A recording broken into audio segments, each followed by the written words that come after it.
2025-yil. Super qahramonlar haqidagi filmlar o'lib bormoqda.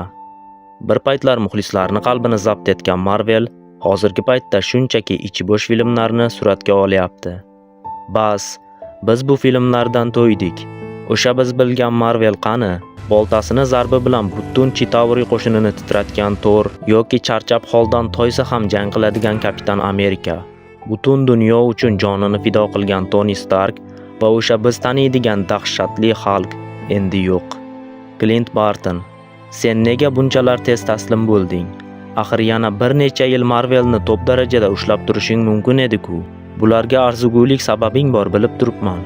Chunki sening qalbing o'sha kechada Vormirda qolib ketgandi. Qalbsiz inson esa qanday qilib yashashi mumkin? Menga aytchi, Cap, sening afsonaviy jamoangga nima bo'ldi? Bu jamoasiz hozirgi qo'shtirnoq ichidagi qasoskorlar qanday qilib dunyoni qutqarishlari mumkin? Menga tushuntirchi. Bir paytlar seni o'ldirmoqchi bo'lgan inson uchun qanday qilib ko'z yosh to'kish mumkin? U axir mening do'stim edi-ku deysanmi? Yo'q.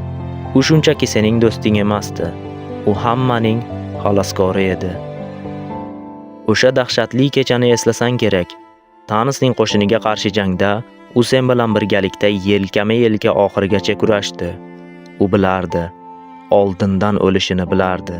Yo'q, u do'stlari uchun o'z oilasidan voz kechdi. O'z oilasidan uzoqqa ketishga qaror qildi. O'shanda u senga qo'lini cho'zganida uning ko'zlaridan vidolashuvni sezmaganmiding, Cap? Ha, u o'ldi. O'zi bilan birgalikda Marvel va super qahramonlarni ham o'ldirdi.